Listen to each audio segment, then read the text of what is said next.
সেটাই বুঝতে পারছি না। ও থাকলে কি করতো? তোমার ঘরে বসে গান শোনাতো? সেটা মূলত আমি গান শোনাতে পারতাম, নাকি লোকে আমার গান ভালো বলে না? কোনটা বলো তো?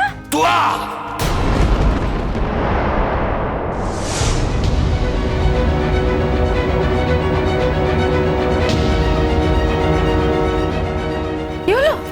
কি হলো? এমন করছো কেন? কি হলো? কি হলো? তোমার কষ্ট হচ্ছে? কষ্ট হচ্ছে তোমার? বড় মুখে ব্যথা করছে, মুখটা বড় ব্যথা করছে বাবা। সকাল থেকে করছিল, পিঠটা ব্যথা করছে। এখন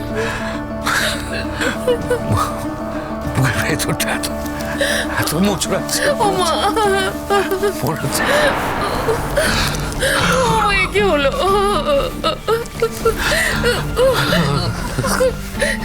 আরে এই রোদ্দুরে বেরিয়ে তুমি এই কাণ্ডটা করলে। তোকে পই করে বললাম যে বেলাটা পড়ুক, তারপরে তুমি যেও। শোনে না এরা আমার কথা, কেউ শোনে না, কেউ না। টুয়া, এক্ষুনি ডাক্তারকে ফোন কর, বল যে অবস্থায় আছে ছুটে আসুক।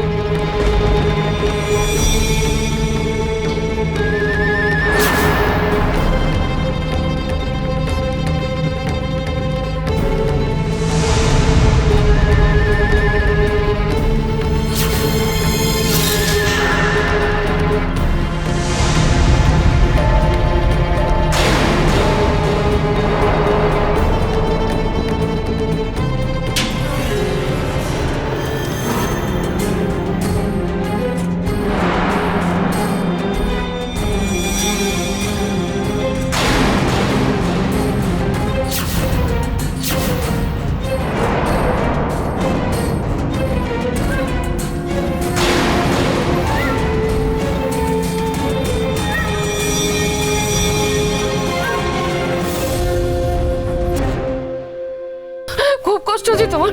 খুব কষ্ট হচ্ছে না? দেখি, দেখি কি হবে? দেখো না।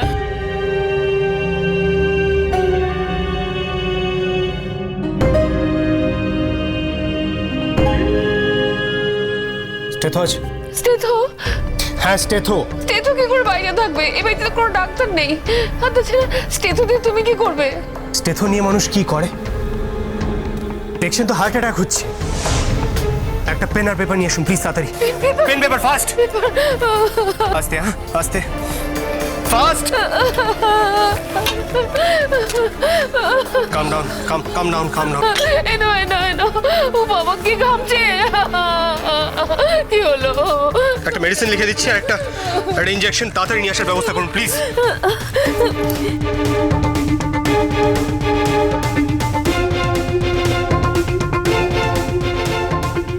এই ওষুধটা তো আমাদের বাড়িতে আছে, এই ইনজেকশনটাও আছে। আরে আছে যখন নিয়ে আসুন না প্লিজ। দেখছেন তো পেশেন্টের কাছে একদম সময় নেই, প্রত্যেকটা মুহূর্ত ইম্পর্টেন্ট। বিক্রম কি ডাক্তার নাকি? ও কিরকম কনফিডেন্টলি ডাক্তারদের মতো কথা বলছে? কিন্তু ওই ইনজেকশনটা পুশ করলে যদি কিছু ক্ষতি হয়ে যায়? না।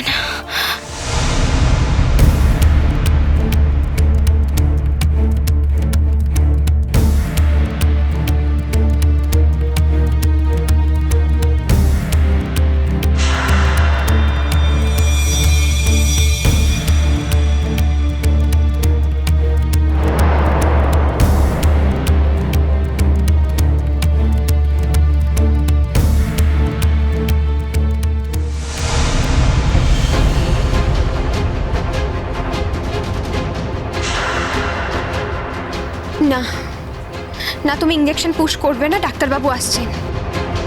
আমাকে আমার কাজ করতে দাও, হাত ছাড়ো। না, তুমি ইনজেকশন পুশ করবে না, আমি বললাম তো ডাক্তারবাবু আসছেন। কেন? আমার উপরে তোমার ভরসা নেই? আমি তো তোমাকে বলছি কোনো দরকার নেই। যিনি জেঠুনকে দেখে উনি এক্ষুনি আসছেন। আর তার মধ্যে যদি পেশেন্টের কিছু হয়ে যায় সে দায়িত্ব তুমি নেবে? আর তুমি ইনজেকশন পুশ করলে যদি কোনো গন্ডগোল হয় তখন? সে দায়িত্ব আমার। যদি কোনো অঘটন ঘটে তার জন্য যে কোনো শাস্তি পেতে আমি রাজি।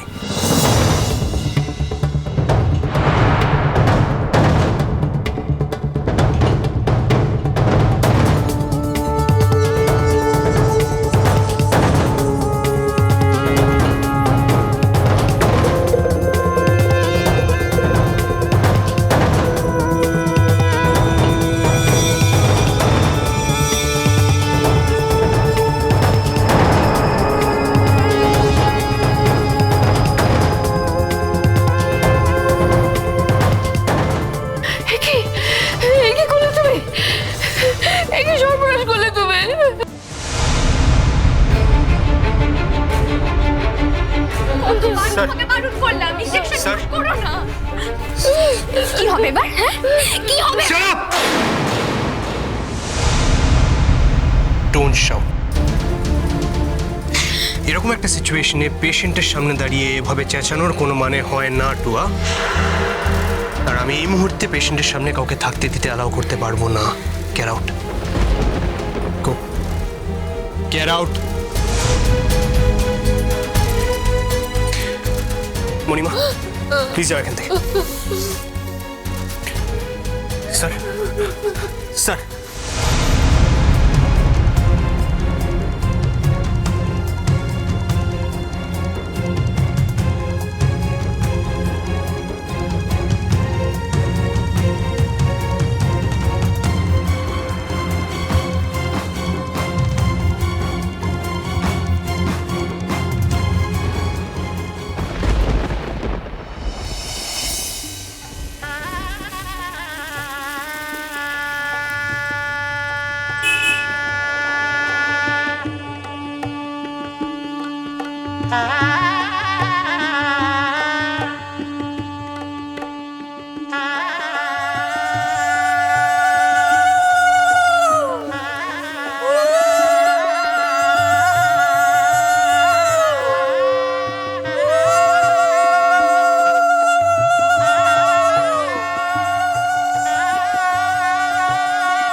এতদিনে মেঘলার শ্বশুর বাড়িটা আমার শ্বশুর বাড়ি হলো। পিকলু যে আমাকে শেষ পর্যন্ত ভালোবেসে ফেলবে এই কথাটা তো আমি ভাবতেই পারিনি। কিন্তু আমি যে ইচ্ছে করে অনুরাগকে মেরে ফেলিনি এই কথাটা সবাই বিশ্বাস করেছে, আর এতেই আমার শান্তি। এ কি অদ্রিজা,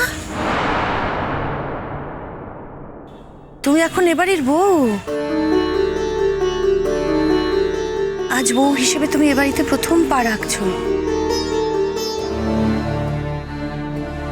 তোমাকে নিয়ে এত আচার অনুষ্ঠান হচ্ছে, এত কিছু হচ্ছে, তুমি এত আনবো না কেন? কই না তো আন্টি। আন্টি নয় আর আন্টি নয়, এবার থেকে ছোট মাসি বলে ডাকে, তোমার বর তাই বলে ডাকে আমাকে। ঠিক আছে, প্রথম একটু ভুল হয়ে যাবে, তারপর সব ঠিক ঠিক হয়ে যাবে।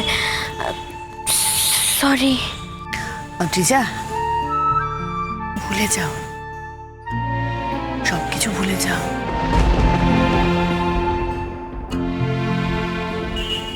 যা হয়েছে তা তো আর ফেরানো যাবে না।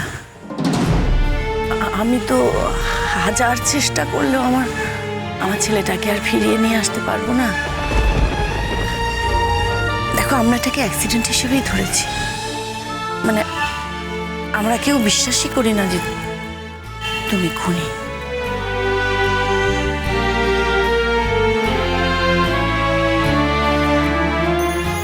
কিন্তু তোমার দায়িত্ব অনেক বেড়ে গেল আদ্রিজা, অনেক বেড়ে গেল তোমার দায়িত্ব। আমাদের এই সংসারটাকে সাজিয়ে গুছিয়ে সুন্দর করে তুলতে হবে তোমার। এই সংসারে তোমার প্রাণ প্রতিষ্ঠা করতে হবে। এই বাড়িটাতে আর প্রাণ নেই, জানো তো? বুঝো তো তুমি? আমি এখনো নদী